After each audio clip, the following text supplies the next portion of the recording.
nome é Vivian Catenati, sou cientista social com mestrado em antropologia.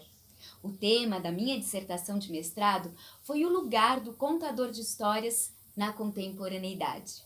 Mãe brincante, artista contadora de histórias há 25 anos e escutadeira de histórias desde sempre. Quando criança, era a escuta dos contos tradicionais que me encantava.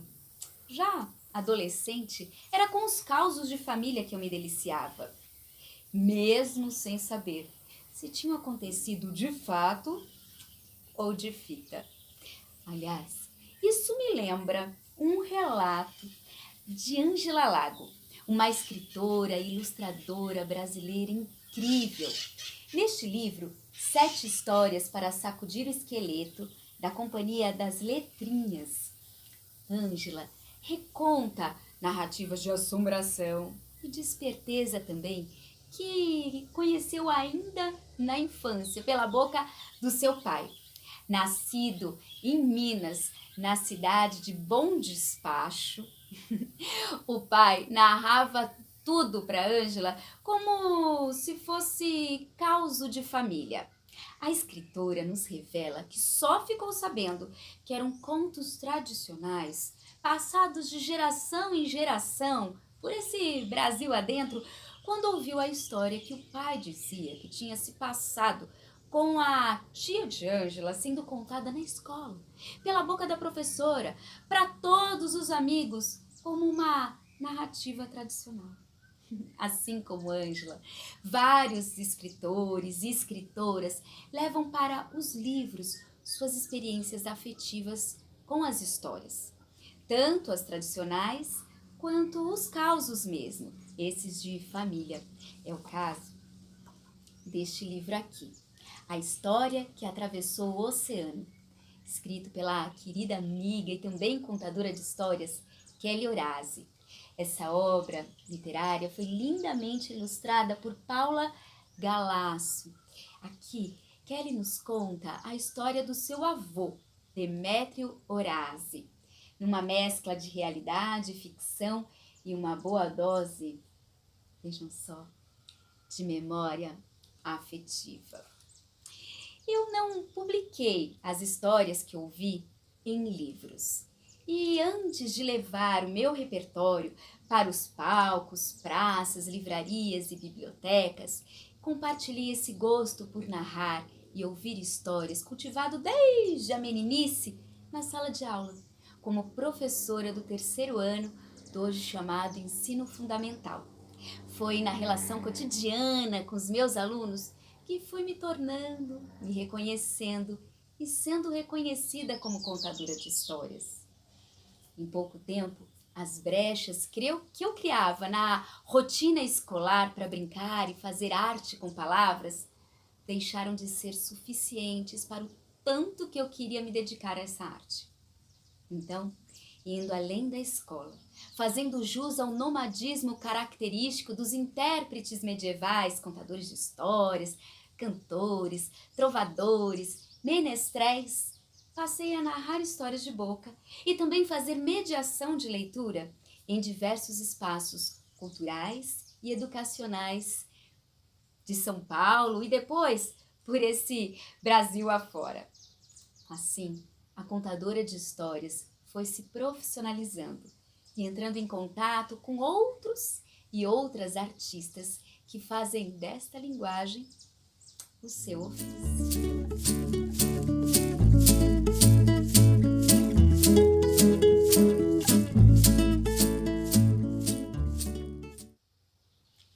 Quer ouvir uma história? Tenho 4 anos, estou deitada na cama da minha avó Liquinha, enrolando seu cabelo grisalho com as pontinhas dos meus dedos. Meu irmão, 2 anos mais novo, divide a cama conosco. Cada neto de um lado, a avó no meio. Que história vocês querem ouvir hoje? Ela pergunta. E a resposta é sempre a mesma. A história da Dona Baratinha. Nossa história predileta. Conto cantado que a avó narra, criando uma voz diferente para cada bicho que aparece. Era uma vez uma barata, uma barata limpinha que vivia faxinando a sua casa. Certo dia, varrendo embaixo do sofá, Dona Baratinha encontrou uma moeda de ouro. Colocou a moeda dentro de uma caixinha, pôs uma fita no cabelo, fez um belo de um laço e decidiu que ia se casar. Colocou a caixinha na janela e ali pôs-se a cantarolar. Quem quer casar com a Dona Baratinha, que tem fita no cabelo e dinheiro na caixinha? Essa não é uma história com final feliz, não. João Ratão, escolhido por Dona Baratinha para desposá-la, pois de todos os bichos que passaram ali na sua janela, era o que fazia menos barulho à noite e não corria o risco de acordá-la, pois ele, no dia do casamento, acaba caindo na panela de feijão. Morre afogado e queimado, coitado. E Dona Baratinha, desolada, volta para a janela cantando. Quem quer casar com a Dona Baratinha, que tem fita no cabelo e dinheiro na caixinha? Durante a infância, meu contato com esse conto dependeu da presença da minha avó narradora. Anos mais tarde, descobri um livro onde estava registrada por escrito, mas sem ilustrações, a busca dessa personagem pelo tal marido ideal. Pela primeira vez, entrei em contato sozinha com essa narrativa, numa leitura individual e silenciosa. Éramos apenas o livro e eu, numa experiência completamente diferente da vivida ao lado da minha Sherazade mineira. Eu vou fazer a mediação de leitura de um trechinho de como Figueiredo Pimentel, nesse livro Contos da Carochinha, livro para crianças, da livraria Quaresma Editora, Rio de Janeiro, 1958, como ele reconta aqui a história da Dona Carochinha. Um trechinho. Dona Baratinha, também conhecida como Dona Carochinha, estava certa manhã a varrer e a espanar a sua pequena casa quando encontrou um vintém. Na época, e no país em que vivia tão ilustre senhora, todos os objetos eram muito baratos e um vintém valia mais do que vale hoje em dia uma dezena de contos de réis. A distinta personagem, depois de anunciar e indagar por toda parte, vendo que não aparecia o dono de tão grande quantia, ficou com dinheiro. Tratou de mobiliar adequadamente a casa, adquiriu todas as coisas indispensáveis, mandou fazer um rico enxoval e comprou pomadas, vidros de cheiro, sabão, pente e espelho. Vestiu-se com toda elegância, penteou-se demoradamente e, assim enfeitada, foi-se postar à janela. Estava bonita, tinha casa, era rica e, por conseguinte, queria casar-se. Era a hora em que passavam todos os moços bonitos da cidade, elegantemente trajados, depois dos trabalhos e ocupações do dia.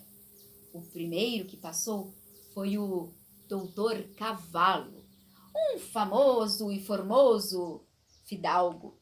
Lançou-lhe um olhar e Dona Carochinha perguntou: quem quer casar com Dona Carochinha, tão bonitinha que tem dinheiro na caixinha? A partir do encontro com o reconto em forma de texto, passei a refletir sobre as especificidades de ouvir uma história diretamente da boca de alguém, ouvir a transmissão vocal de um texto, com ou sem a presença do livro, e a leitura propriamente dita.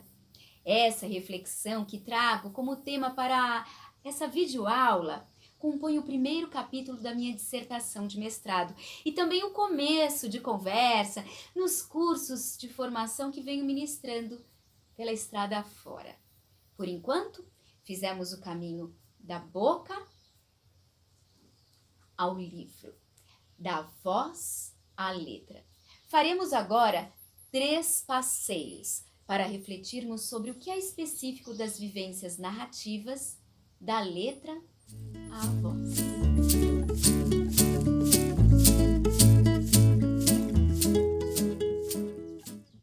Imaginemos agora um passeio a uma biblioteca na companhia de uma criança que ainda não domina a língua escrita.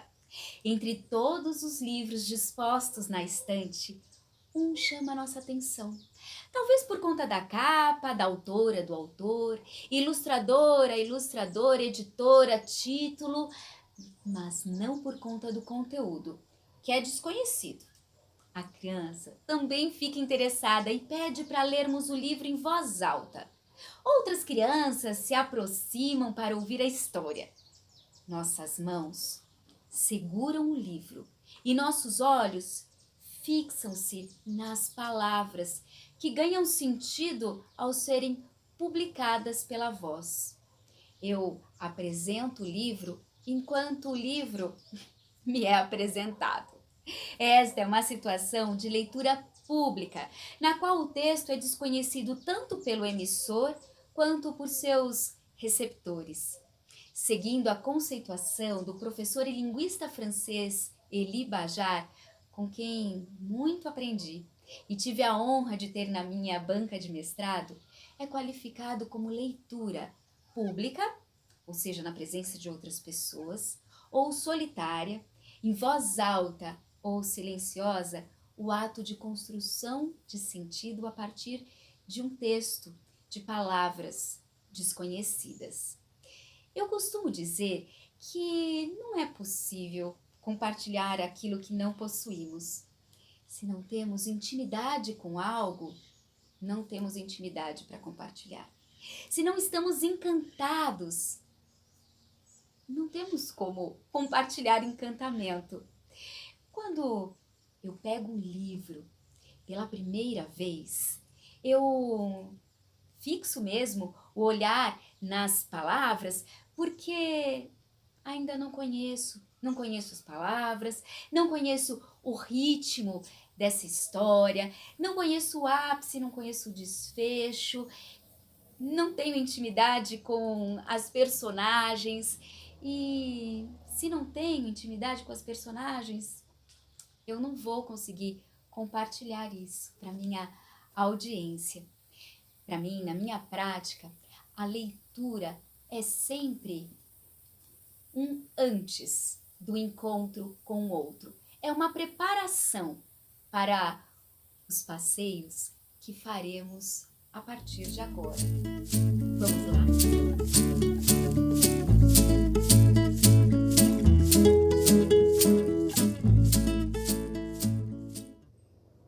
Continuemos o nosso passeio com a criança ao nosso lado.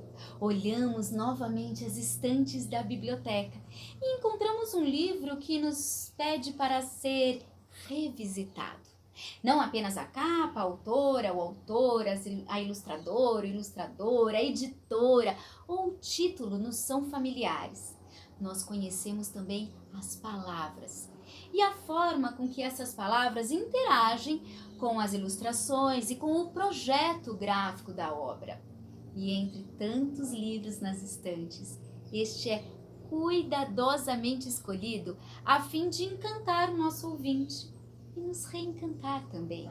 Aqui nós estamos compartilhando algo que nós possuímos, desse encantamento que o livro nos provoca. As mãos continuam dando suporte ao texto, mas os olhos percorrem as páginas que, por serem conhecidas, nos liberam para interagirmos, mesmo que pontualmente, com os olhares ávidos da nossa audiência, do nosso público. Digo pontualmente porque no universo da escrita, a liberdade de interação com os ouvintes através da nossa gestualidade, do nosso olhar, ela só é completa quando um texto é dito de cor, de coração. Como no caso da declamação de um poema, ou de um texto, a recitação de um texto escrito na forma de cordel, um texto teatral, dramatúrgico, Ou algumas fórmulas tradicionais, como as histórias de enrolar, por exemplo, que se caracterizam pelo prazer de ouvir repetidas vezes as mesmas palavras. Era uma vez uma menina sentada no sofá que pediu à sua mãe que lhe contasse uma história. A história começou. Era uma vez uma menina sentada no sofá que pediu à sua mãe que lhe contasse uma história. A história começou. Era uma vez uma menina e assim vai. Ou outra. Era uma vez uma velha na ponte. Quer que eu te conte? Era uma vez uma velha na ponte. Quer que eu te conte? De fato, em uma situação de transmissão vocal, sem a presença do texto, é a voz do intérprete por si só que lhe confere autoridade. A escritura permanece escondida na nossa memória. Ao contrário, quando retiramos do livro presente em nossas mãos o que os ouvintes escutam, a autoridade provém do livro como tal. Esse objeto visualmente percebido no centro do espetáculo performático. Aqui eu faço menção a um medievalista suíço chamado Paul Zumthor. Bem, por enquanto, estamos tratando das histórias de livro, universo das letras, da escrita, pois a fonte de enunciação tanto da leitura pública quanto da transmissão vocal do texto sem a presença do livro, ou da mediação de leitura com o livro em mãos, reside em um texto pré-existente. Especificamente falando sobre a mediação de leitura. Este não é o único livro que eu tenho aqui na minha biblioteca que tem o reconto da história da Dona Baratinha. Eu trouxe outros 3, eu tenho outros aqui, mas trouxe 3 para deixar como dica de leitura para vocês. Era uma vez 3 histórias de enrolar, recontadas por Rosane Pamplona, ilustrações de Marcelo Cibes, da Editora Moderna. Aqui, a história da Dona Baratinha tem uma continuidade, que não é repetitiva, né, como a primeira, até o João Ratão cair na panela de feijão, ela tem uma estrutura repetitiva. Depois, a continuidade aqui, ela é como uma história de enrolar, quase uma história sem fim, acumulativa. Esta aqui, Histórias da Brasileira, Amor à Torta e outras, recontadas por Ana Maria Machado, ilustradas por Odilon Moraes, da Companhia das Letrinhas. Nesse volume, que é o volume 1, tem um reconto da história da Dona Baratinha. E quem quiser que conte outra, Dona Baratinha e outras histórias, do saudoso e querido amigo Francisco Gregório Filho, com ilustrações de Marta Werneck, da Rocco Jovens Leitores. Mesmo eu conhecendo tão bem a estrutura da história da Dona Baratinha, quando estou com um livro nas mãos, apresentando um livro, eu só posso caracterizar essa atividade como mediação de leitura se eu, de fato, conheço o livro por inteiro.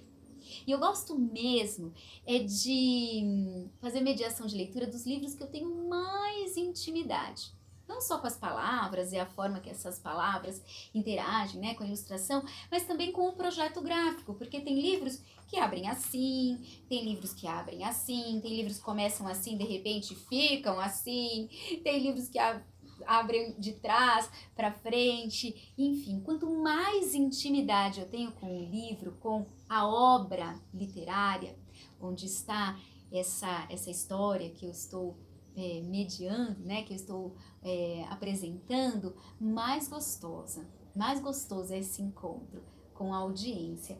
Eu vou mostrar para vocês um pouquinho sobre a forma que eu faço a exibição do livro numa situação de mediação de leitura. Eu tenho como pressuposto que o livro ele é pensado para ser apresentado como um todo, com as palavras, as ilustrações, tudo junto e misturado no aqui e agora. Então, eu penso sempre nisso quando eu vou fazer a exibição do livro numa mediação de leitura. E aí, tem relação com a postura que eu estou em relação aos meus ouvintes, ao meu público, à minha audiência.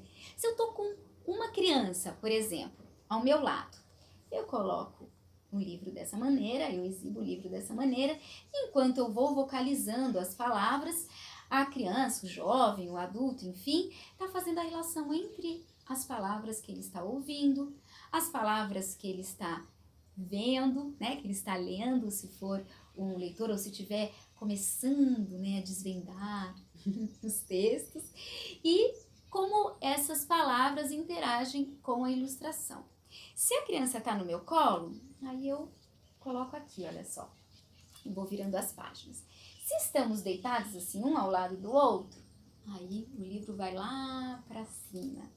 E quando a minha audiência está diante de mim, eu seguro o livro, exibo o livro dessa forma. Seguro na minha mão esperta, no meu caso a minha mão esperta é a mão direita, e vou passando a história, olha para outra mão, e garantindo uma fluidez nessa mediação de leitura. E aí, como o livro está na minha mão mais esperta, eu consigo, olha, virar assim o livro para facilitar uma pescaria. Eu considero os meus olhos como uma vara de pescar. Então eu trago o olhar aqui para o livro, eu pesco as palavras e distribuo. Pesco as palavras e distribuo. Como eu conheço muito bem o texto, eu não corro o risco de me perder. Então eu venho aqui, mala arrumada e férias. Eu sei para onde meu olhar tem que voltar. E eu faço isso sem mudar nenhuma palavra sequer, sendo bem fiel à natureza da escrita, que é a permanência. E as crianças, elas exigem isso da gente, elas reconhecem essa natureza da escrita e exigem que a mediação de leitura de um livro, mesmo que seja feita por pessoas diferentes, ela seja feita primeiro, né? Eles gostam mais, claro, tudo junto e misturado, né? As ilustrações e o texto, e eles exigem da gente que a gente apresente a obra, colocando na nossa boca palavra por palavra.